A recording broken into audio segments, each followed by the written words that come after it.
My friend, we are living in a time when the shadows grow long, when the ancient signs begin to stir once more, and the question stands before us, like a statue towering above a plain. What do you worship? What do you stand for, and will you bow? Once, in the courts of ancient Babylon, the king had a dream, a vision that disturbed his spirit and shook his soul. He saw a statue, towering and radiant, magnificent in appearance, terrible in form. Its head was of gold, its chest of silver, its belly of bronze, its legs of iron, and its feet a mix of iron and clay. It was a monument to human greatness, to empire, to the kingdoms of men. And though it was but a dream, it was also a warning, a prophetic image of what men would build when they turn from God and seek to enthrone themselves. And that statue has never stopped rising. It rises in every age. It rises in every land where man places himself on the throne of God. It rises in cultures that abandon truth. It rises in nations that forget who blessed them. It rises when we trade holiness for pride, when we exchange humility for arrogance, when we carve gods in our own image and worship what our hands have made. Look around. Do you not see it? In our cities, in our schools, in the very veins of society, the statue rises. It no longer needs stone or gold or bronze. It is built of ideologies, of idols, of movements that deny the Creator while exalting the created. It is the image of a culture that has turned inward, that has crowned self as king, that has made comfort its creed and compromise its covenant. And now it stands tall, demanding your attention, demanding your allegiance. It says, bow to the new order, bow to the shifting values, bow to the pressure of the mob, bow to what is popular, bow to what is easy, bow, or be cast into the fire. But I tell you this, the people of God do not bow. You were not born for this moment by accident. You were not redeemed to blend in with Babylon. You were not filled with the Spirit to kneel before idols made of dust. You were born to stand, to shine, to speak, and to live as a witness in a world that has forgotten its Maker. The statue rises, but you rise higher, not in pride but in truth, not in arrogance but in holiness, not in rebellion but in righteousness. You are not the product of Babylon, you are the remnant of Zion. You are not the reflection of a fading empire, you are the image, bearer of the everlasting King. Yes, the statue rises, and yes, it looks unstoppable, but do not be deceived. Every statue of man will one day fall. Every monument of rebellion will be dust. Every idol will be broken. But those who walk with God, those who will not bow, they will remain. So while the world builds its statues, and while the pressure to bow grows stronger, let the world see in you something it cannot explain, a heart that will not compromise, a voice that will not be silenced, a soul that will not be bought, and a faith that will not fall. You were not made to bow. You were made to burn with holy fire. You were made to stand when all others kneel, and when the trumpet sounds, and the statue shatters, and the kingdoms of man are no more. You will still be standing, the statue may rise, but it does not stand in stillness forever. There comes a moment, unseen by the builders, unexpected by the world, when the winds begin to stir. At first it is subtle, a whisper, a change in the air, the rustling of leaves in the spirit realm, the shaking of foundations that were thought to be unshakable.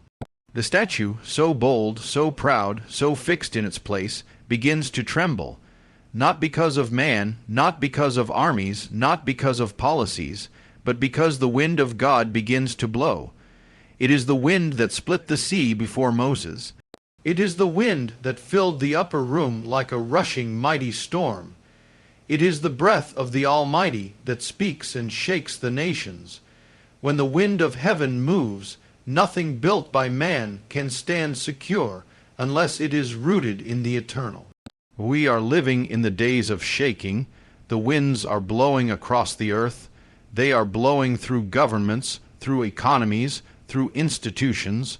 What seemed solid is beginning to shift. What looked like permanence is turning to dust. And yet the world doesn't understand what it's witnessing. They call it crisis, collapse, chaos, but we who walk with the Spirit recognize it. We know it is the wind of awakening, the wind of exposure, the wind of judgment, and also the wind of mercy. For in mercy, God sends the wind to shake what must be shaken, so that what cannot be shaken will remain. And if your life is built on sand, the wind will destroy. But if your life is anchored in the rock, then the wind will not crush you. It will refine you, it will align you, it will position you for your purpose. This is not a time to fear the wind. This is a time to discern it. It is not a time to curse the shaking. It is a time to be purified by it. The wind reveals, the wind exposes, the wind removes the veil and tears down the high places. It brings to the surface what was hidden. It separates the chaff from the wheat, the false from the true, the idol from the living God. It uncovers the idols in the temple. It shows you where your foundation truly lies. So ask yourself, when the wind blows, what will it find in you? Will it find compromise or conviction? Will it find fear or faith? Will it find a heart divided or a soul anchored in the eternal? Let the wind blow, let it come, because the wind is not your enemy. It is the breath of your destiny. It is the Spirit of God saying, I am not done with this generation. I am not done with this nation. I am not done with you. And if you will not resist the wind, if you will lift your sails instead of digging your heels, then the same wind that shakes the statues of this world will lift you to places no man can take you. The world is in turmoil, but you do not belong to the world. The kingdom of man is unstable, but you are a citizen of a kingdom that cannot be moved. And while the statue sways, while the empires reel, while the voices of fear rise in panic, you, child of God, can stand like a tree planted by the rivers of living water, unmoved, unshaken, unwavering. For the wind is blowing, and if God is in the wind, then it does not come to destroy you. It comes to prepare you. Let it come, let it purify, let it awaken, let it cleanse the temple, let it blow the dust off your calling. Let it carry away every lie, every chain, every voice of defeat, because what comes after the wind is the fire, and what comes after the fire is the glory. The statue stood tall, glorious, intimidating, invincible in the eyes of the world. It gleamed in the sunlight, towering above the plain, above the people, above the truth. Empires looked at it and said, "This is our strength." Kings looked at it and said, "This is our legacy." The world looked at it and said, "This is forever." But the dream did not end with the statue standing. No, it ended with a stone, not a sword, not an army, not a rebellion. A stone, small, unassuming, not carved by human hands. It did not arise from politics. It did not come from the institutions of men. It did not bear the fingerprints of earthly kings. It came from above, from a higher place, from a higher throne, from a power that does not pass away. And the stone did not strike the head. It did not strike the chest. It did not aim for the gold or the bronze. It struck the feet, the place of weakness, the place where the entire weight of pride and empire was balanced. And when it struck, the foundation crumbled. The entire structure collapsed. The gold, the silver, the bronze, the iron, and all of it shattered, broken beyond repair, blown away like chaff before the wind, and the statue, the monument of man, it became nothing, dust, ash, forgotten. But the stone it remained. Not only did it remain, it grew, it expanded, it became a mountain, and that mountain filled the earth. That mountain was the kingdom of God. This is the mystery. The kingdoms of man rise like statues, bold, proud, shining in their hour. But they all fall, every last one. Egypt fell, Babylon fell, Rome fell, and so too shall every kingdom that exalts itself above God. But the stone, that which is rejected, that which is despised, that which seems too small, too humble, that is what endures. That stone is the Messiah. The world didn't recognize him. The rulers dismissed him. The religious elite rejected him. He didn't come with the splendor of Caesar or the sword of empire. He came as a stone, a cornerstone, humble, lowly, riding on a donkey, yet shaking the earth with every word he spoke, and he is striking again. He is striking the idols of this generation. The feet of clay in our foundations are being exposed. The altars to self are crumbling. The monuments of compromise are being tested by the pressure of his presence, because no statue can stand forever in the face of the eternal. You must choose. Will you cling to the statue that is falling, or will you stand with the stone that is rising, because this stone will strike again, not only in judgment but in revival, not only to tear down but to raise up.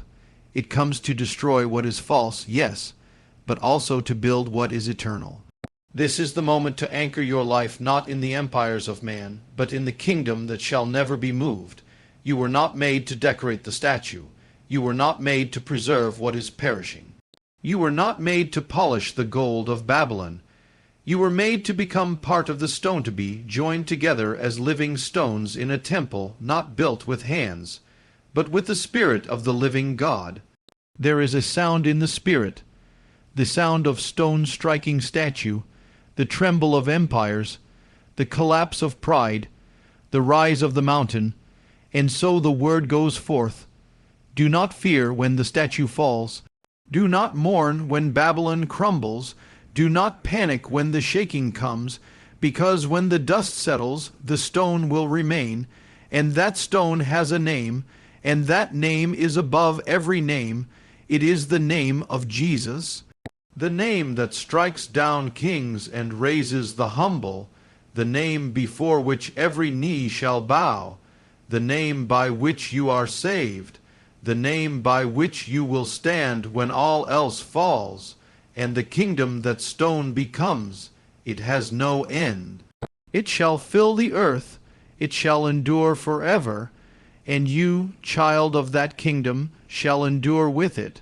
For the statue was mighty, but the stone is eternal. So now I ask you, will you be the statue or the stone?